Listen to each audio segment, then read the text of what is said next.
Tonight on Free Minds TV, dog cat rat man finding himself in trouble with the law. We'll bring you the story. Little people want the FCC to ban the word midget, and smokers in Australia could face cigarette packs of up to $20. We'll bring you that and a whole lot more tonight on Free Minds TV.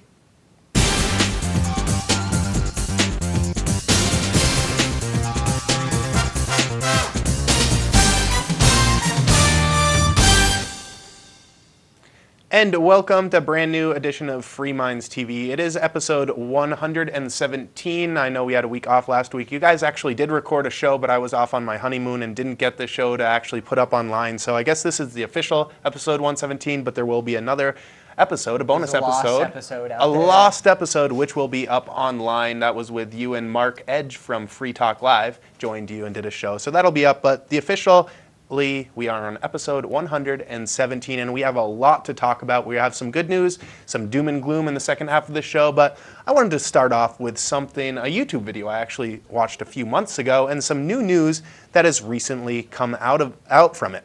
Dog Cat Rat Man, or Gregory Pike as he likes to be called, had a little thing that he did in San Francisco. Instead of just panhandling and begging people for money, he sat on the corner with his dog, his cat, and his rat. And he trained them to have the dog lay down and the cat jump on the dog and then the rat jump on the cat, and they'd hang out, do tricks, and walk around. Well, his show became so popular, the little show he was doing on the street of people just seeing these animals that normally wouldn't get along so well and do tricks with each other, that it drew some crowds. People would sometimes gather around him and watch the cat and watch the dog and watch the rat and sometimes play with them. Well, that got authorities worried about too many people congregating on the streets, and his YouTube videos, which show over 5 million people have really loved and adored this man, well, a few people on the street is just too much for San Francisco to take, and they gave him a citation, and he had to appear in court being fined $236 for obstructing the streets. Now, you can see in the video there aren't that many people watching. It's small crowds gathering. He's not like attracting hundreds of people and really obstructing the street. It's just a few people stopping and seeing the show that he's putting on, having a great time, stories to tell their friends, videos to show their friends, and as the YouTube hits show, millions and millions of people are interested in this. But after being found guilty and being ordered to pay a $236 fine, Gregory Pike, or Dog Cat Rat Man, is leaving the city of San Francisco. He's decided to return to his hometown in Arizona, where he's going to be doing the show for, well, the people that he grew up around, and hopefully won't be getting these citations. He has also stated that he will not be planning to pay his ticket. He's going to be out on the land, I guess, and if he returns to San Francisco, he'll get arrested. But he says he has no plans to return to San Francisco. He's actually pretty appalled by how they treated him. Yeah, well, and I'm not surprised. I mean, he was just putting on a show for people. A really cool show, too. I mean, getting, I think it's a Rottweiler, and then a cat to climb on that, and then a little rat to hang out on top. It's an interesting way to get people to stop, probably give you money. And it looks entertaining to me, but of course the city didn't want to let anyone have fun, so they kicked him out. Yeah, essentially. And that's essentially what they did, is essentially drove him out of the city, which people loved this. I mean, he did get a few complaints, and that was only because people thought that he must be drugging these animals or something, or tying them to each other. Those claims were all unfounded. He was checked out by the SPCA, or whatever it is, the animal control people, and found that he's not drugging them or anything. They're good friends, and he trained them very well. So that's the only problems he's faced. Other than that, people are loving it, except the authorities. They can't have people having too much fun on a street corner. I mean, I guess you need a permit for that if you're going to be having more than a couple people gather around. So, I mean, panhandlers in San Francisco, beware. Don't get too good at what you do. Only attract 1 to 2 people at a time, or else, well, you may also be driven from the city of San Francisco. And this isn't just a problem in San Francisco. Let's face it, this is a problem that's happening all over the United States with the right to just simply gather and assemble. Well, it's being trampled on here. I mean, this is people assembling around a dog, a cat, and a rat, and a man. I mean, simple as that. Should people have the right to do that in a public space, so long as they're not actually obstructing people walking by, which this show was not doing? They should, but unfortunately they don't, and it doesn't matter whether you're putting on a show or whether you're holding some kind of a political rally, or it really doesn't matter what you're doing. In a lot of cities around the United States, and even smaller towns in many places, you're not you're not able to exercise your right to free assembly or free speech without getting a permit. So it's really not free assembly or free speech. It's just whatever speech or assembly the government is willing to permit. Right, and you have to go out, he'd probably have to go out every day and get a permit every single day, which would kind of take up his time. And Obviously, he why doesn't should have he a have lot to of do money. that? Why should he have I to would do that? assume. I mean, he's just providing entertainment to folks for free. Anyways, it's a tragedy. Anyway, I guess you could go, you can, of course, watch the videos. The link will be up if you want to watch the full video on our show notes at freemindstv.com. Click on the show notes section for that.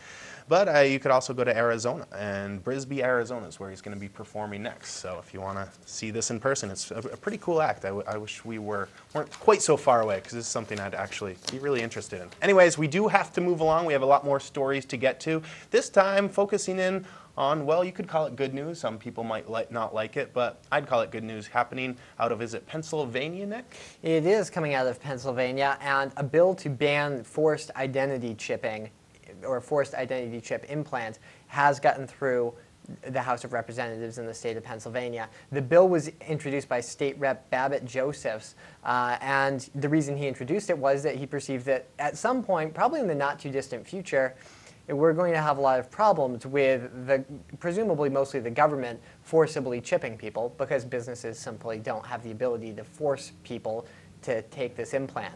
But he's concerned about the government or nursing homes that are sort of regulated by the government, perhaps chipping the elderly, chipping prisoners regardless of what kinds of offenses they've committed. And I think this is good news, because the fact of the matter is this technology is becoming more prevalent, even though it hasn't debuted in Pennsylvania yet, according to this article. But the fact of the matter is that technology is there, and it can be easily abused by government especially.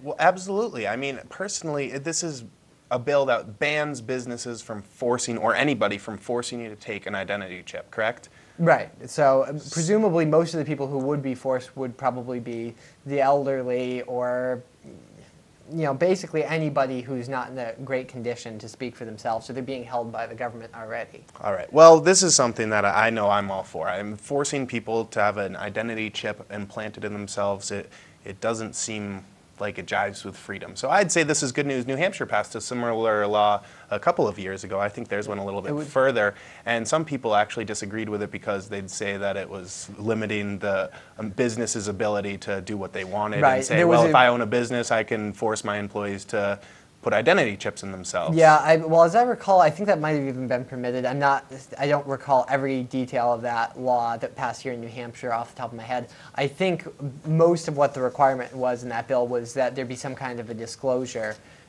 when these RFID chips are employed in products that are being sold to people, which they are, I mean, commonly. And the fact of the matter is a lot of companies might not be complying with that statute here in New Hampshire. So the stuff is everywhere at this point. I mean, you can find it in certain dog food bags even. I mean, well, it's great for businesses tracking their shipment products. I mean, it can really make things extremely efficient when, say, they have a whole pallet of something and they just bring it by, a little scanner reads how many are on that. It's also great for inventory purposes. I mean, there's a lot of really great things this technology can be used for, but then again, makes some people weary because there's a lot of abuse potential as well. Yeah, especially when you're implanting it into people. And this is something that can be done. It's not science fiction. It is already being done to certain people. So it's not widespread at this point, but the chips are about the size of a grain of rice, and they can just basically inject them into your muscles. So it's technology that does exist. It's not off in the future.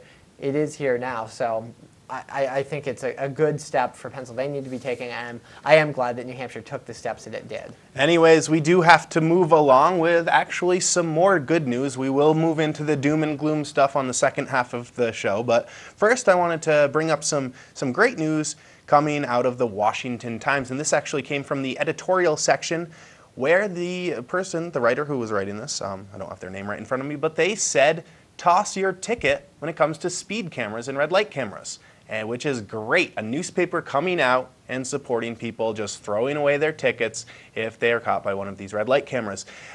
This is coming from Virginia, actually, Alexandria, Virginia, where they actually had these red light cameras from 1998 to 2005, during which time 50,000 plus tickets were issued. Well, did they make people safer? And this is where the editorial people are coming from. The Washington Times is coming from, saying people who get future tickets, because they're re-implementing these cameras after taking them down for a few years, they're putting them back up. They're saying toss your tickets because it's not to keep people safe, it's to make money. And in fact, it does the opposite of keeping safe. Before the red light cameras were put into effect in 1998, there were 535 accidents per million people who went through the intersection. Well, what happened when they put the cameras up? It turned to 765 accidents per million people. That's a jump of 43% more accidents happening in intersections where there were red light cameras for that span of, 7 years or so? 43% increase in crashes. Now, some people argue that, well, these are rear-end crashes of people trying to slow down before they get to the light, and they're not as severe as a T-bone accident.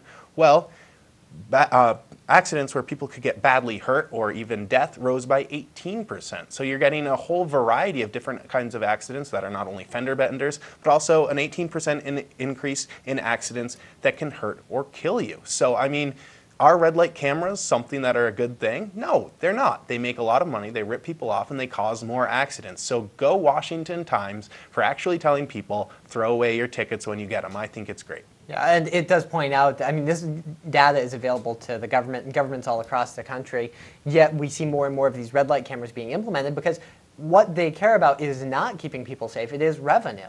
And they know that they don't work to actually improve safety, and as this information is pointing out, there's a good chance that they increase the rate of accidents.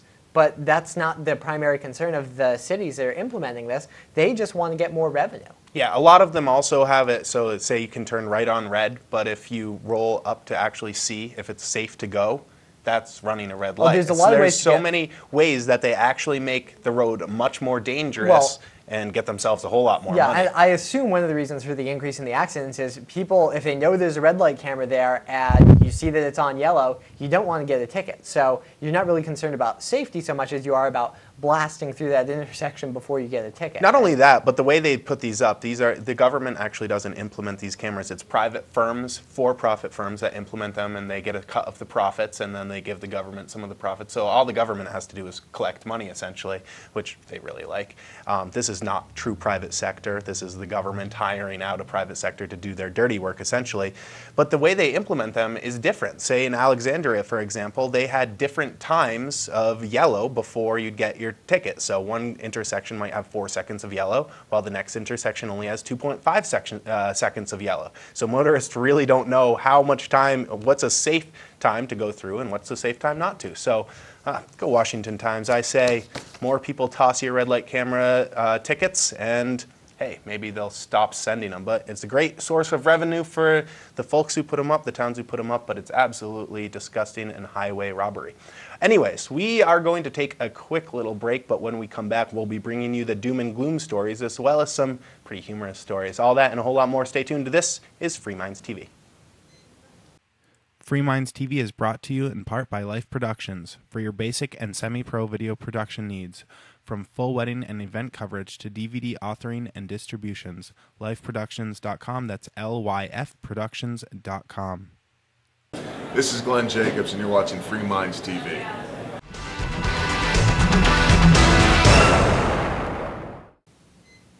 And welcome back to Free Minds TV. It is Toby here with you. And Nick. I'd like to invite the viewers to log on to our website, freemindstv.com. From there, there's not only the old archives of the show, show notes, so you can check out the content for yourself, the forum, the radio side, but there's a whole bunch of blogs as well, ways you can help the show, all at freemindstv.com. All right, I want to move right along. We are going to be getting into some economic doom and gloom that we like to talk about here on Free Minds TV. But first, let's focus in on something coming from the little people of America. Yes, the little people of America, or the vertically challenged, whatever they like to be called nowadays. Well, we know one thing they don't like. They don't like to be called midgets. And they are asking the FCC to actually put a ban on the word midgets for broadcast television shows. This coming after the word was used on The Apprentice show. I've never seen the show, but apparently they used the word midget on The Apprentice show, and it really, really upset some people. So they're actually asking the FCC to put a ban on the word and fine any television stations, or I guess, I don't know if this would go to radio stations as well, but broadcast such, put it as one of the, what is it, the 7 words you can't say on TV or the radio or anything broadcast. Apparently there would be 8, and midget would be among those as well. Doesn't seem quite as harsh as a lot of the ones on that list. Not that I think the FCC should really be regulating content at all. I don't think the FCC has any legitimacy in existing. Yeah, you don't like it that a TV show is using something that you consider a derogatory term, well, don't watch that TV show. I mean, this would be a perfect way for the market to take effect, and little people would no longer be watching The Apprentice, or maybe you could call the people who sponsor The Apprentice and say something to them. But asking the government to step in and fine people for it? Well, part of the problem here, I think, is that, and it's not just this association of, and it's important to point out, it's not all. Yeah, it's the Little People of America as an organization. It's a group, so it's one group of little people. The little people I've known haven't been cared if I called them midgets. Well, maybe I'm just insensitive, but I don't know why the term's offensive. That's because I'm tall. What if look? People call me a giant all the time, though, Nick. People all the time are calling me a giant because I'm a big person. I'm 6'5". That's a giant. Should I get offended and ask the FCC to ban the word giant? What makes one thing so offensive and one thing not offensive? I mean, what makes it offensive if the FCC banned it? Then it's offensive. Then people start using it all the time. I mean. Well, and the problem is you don't have a right not to be offended. And a lot of people feel that they do in the United States now. But if somebody says something to you that's rude or offensive or hurts your feelings, they haven't committed a crime. They've just said something rude. They were rude. They were mean, and maybe you shouldn't watch their television show. But, I mean, show. and honestly, I don't know how. We say offensive, rude things all the time, and you know what? People just change the channel. But I don't know how rude the word midget is. Yeah, that's should you ban the word fat, or what about short people who aren't technically midgets?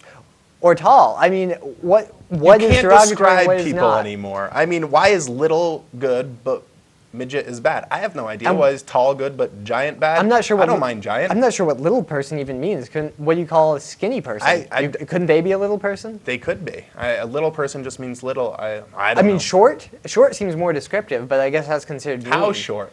I don't know. Anyways, very short. Little people. Apparently. Just tell people if you don't want them.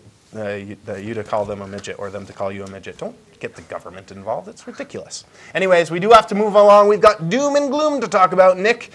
The United States is going to collapse if we keep on getting all this debt. We've been saying this for a long time, and we haven't collapsed yet, Nick. Are we just going to... Well, I don't know if we're going to... I don't know if we're going to collapse all of a sudden, but the amount of debt is likely to increase at a rapid pace, and we're going to have a lot of problems. So whether you want to call that a collapse or just a debt problem, that's up to you.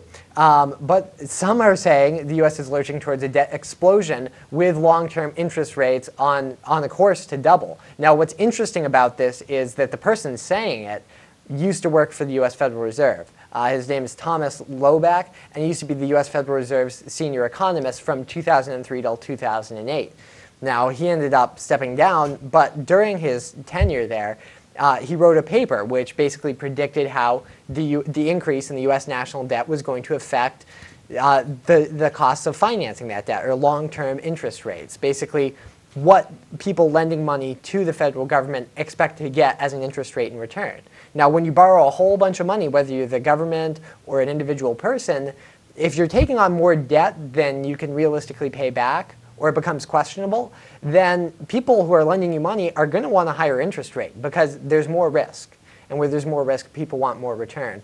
And he penned this paper before any of these bailouts or any of the recent explosions in national debt, just looking at the increases that were taking place during the Bush administration. That's when our national debt was somewhere around like $7 or $8 trillion, right? Now I think it's up to something like it's over 12 trillion at it's this on point. its way to 12 pretty quickly. Not to mention our unfunded mandates. It's picking up. The pace is picking up. But interest rates, these long-term interest rates he's talking about, right now they're at 3.5%. So basically, his paper is predicting that they're going to go to 7%.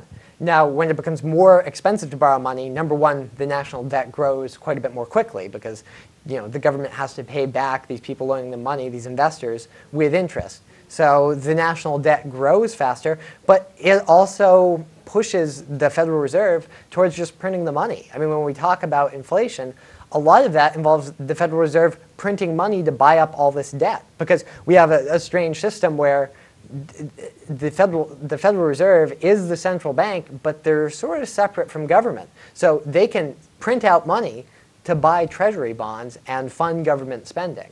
It's a really kooky system, but ultimately that's what leads to inflation. And I think we are headed for higher interest rates because the Fed has kept money so cheap for so long. And we're going to see the Federal Reserve monetizing the debt. We're going to see them printing a lot more money. So I think we are going to see inflation and higher interest rates, but I'm no expert. We've been predicting that for a while. We haven't seen a lot of inflation yet, but I still think we're going to. I mean, we have seen inflation. I mean, it's definitely been rising a whole lot. What a dollar was worth 10 years ago is not what it's worth today. I mean, we see inflation. The rates are definitely higher than the government puts out. Inflation is going on. We're just not at that hyperinflation yet, which is a great thing. I hope we never get to it. Could be devastating to a whole lot of people if we ever got there. So anything to get away from that, great. We'll see, though. We'll continue to report on it. For now, though, we do have to move on. We have to go over to, where am I at? Australia. Going to Australia, way down under, I guess, where they are considering charging $20 per pack of cigarettes. This is a very steep number, but then again, 30 cigarettes come in a pack, not 20 like here in the United States. So I guess it would be the equivalent of the United States raising cigarettes to about $15 a pack or so. Which, I mean, then again, there are some places where it's $10 a pack for cigarettes. Chicago, New York, it can be pretty expensive. The ban would also put a blanket ban on all the bill would put a blanket ban on all sponsorship, internet sales, public relations activities, and it would create some corporate responsibility where donations to charity events were imposed. The bill. They're not really donations if you're forced to pay them, though, are they? They're more like taxes when a donation is forced under penalty of law. Tomato, Nick. You know, these are donations. They're forced donations, right? You could force. Yeah, just like a draft or conscription is just forced volunteer work. volunteerism. Exactly. Anyways, the bill would also require cigarette packs to fill up 90% of the front of the pack with an ugly picture of a dried up lung or a shriveled fetus or a dead liver or something like that. 100% of the back, and then the little 10% can just say the brand of cigarettes, nothing else. Regular, like Times New Roman font or something. Very bland. Keep it bland. You know, it's interesting. I read an article that said that putting these dead lungs or dead babies on the packs of cigarettes, young people actually collect them and trade them, kind of like baseball cards, and has actually caused some young people to start smoking and continue smoking, trying to collect all the different gross pictures that the government's forcing cigarette companies to put on the pack. So is this really yeah, I mean, I've seen the Canadian packs, and the fact of the matter is, the market's found a very convenient way around this, even if you think it's going to work, which I don't think it really does all that much. They actually sell cigarette pack holders in Canada, so you can just slip your pack of cigarettes in and it's got some other pattern on the front. You don't have to look at the picture if it bothers you. And a lot of people just think it's cool. A lot of people, the younger people. It's not very effective. Well, the people who this is supposed to stop from smoking, you know, the people 18 and younger, a lot of them actually think collecting these weird, gross pictures is a fun thing to do. So I haven't seen any studies about what it's doing overall. Who knows? Anyways, there are always unintended consequences. So Australia, I don't know. I guess we're in the same direction. We're not much better. We're at almost $10 a pack here. And you know what? Smoking is bad. People should not smoke, but the government shouldn't force it to be that way. Anyways, moving on. One more story. Let's leave the viewers with some good news coming out of Arizona. An Arizona court has found that Dan Frazier, the guy who made those offensive T-shirts, you know, real offensive T-shirts, that had, they were anti-war T-shirts, and they had some pictures of dead soldiers and as well as some names of some dead soldiers that had fallen in battle, and they printed them out and put them on T-shirts. Arizona court has ruled they cannot do that, and the sale of T-shirts can resume, in Arizona at least, in this one case. The Supreme Court has yet to rule on it. Yeah, well, that is good news. I mean, the Supreme Court can basically mess around with that decision and reverse it if they want to. I don't have a whole lot of confidence in them. You know, I haven't in the past, and it seems like it's getting worse and worse. A lot of times, when the Supreme Court is ruling on things, they don't even really base their arguments on what is constitutional or what is legal anymore. You hear a lot of opinion pieces coming from the justices, and that's concerning to me. It doesn't really seem like they care about what's constitutional and what's not. But they haven't cared about that for a long time. The Constitution, I don't know if some of the Supreme Court judges have even read the Constitution, which clearly I'm sure they've read it at some point. Well, the First Amendment's pretty clear, Nick. I mean, they haven't ruled on this yet. I think they read it I think they read it and reread it and look for ways to reinterpret it. So if anything's going on, they're reading too much into it. It's anybody with a basic education can understand the document. It means what it says. says. It's not some mystical document. But the But Supreme Court justices what, pretend 9 that it dried is. up old shriveled heads in Washington to interpret this for us? Maybe that's the problem. They're all so old, their brains aren't working anymore. I don't know. They're on there for life, so they do get pretty old and senile. If they get senile, can they get kicked off the bench? Like if it's clear this person is The insane? Supreme Court would Actually, probably have to rule on that. well, if they were insane, they'd probably be doing a better job. They are kind of insane. Anyways, it is some good news, because if you're banning what you can print on a T-shirt, if you're banning a photo or you're banning words, it's not freedom of speech. You should be able to put whatever you want on a T-shirt. It's even if it's offensive, as long as it's not slander or anything like that. Or is it libel if it's written down? It is libel if it's written down. If it's not libelous, is libelous a word? It should be a word if it's not a word. Anyways, unless you're making stuff up that's hurting other people, you should be able to put what you want on a T-shirt, even if people find it offensive. Because yes, once again, you do not have the right to not be offended. Is that the? Did I say that right? That's how I would say it. You do You not? don't have a right to not That's a be double offended. negative. That's Well- kind of complicated. You don't have the right to not be offended. And it's clear as that. I mean, the freedom of speech is clear. The Founding Fathers wrote it up clear as day. If you have something you want to put on a T-shirt, you should be able to do so. Yeah. The critics are saying that this really puts things up in the air because it's only for this case. This one guy's allowed to print his T-shirts. The Supreme Court, they say, really needs to rule on this to see if people still have freedom of speech when it's for-profit purposes.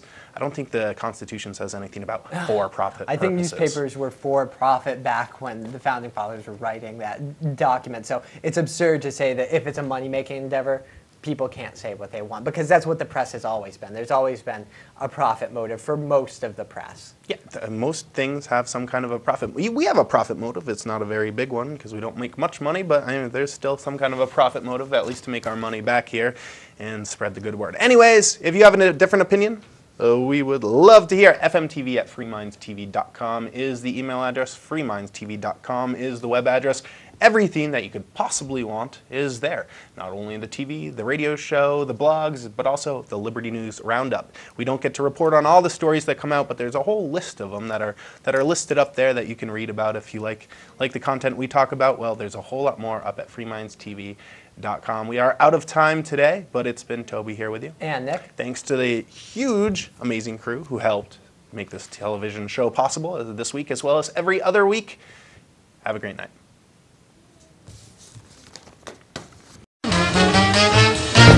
That's an American tabby. And the dog's a Rot Lab. And the rat's a rat.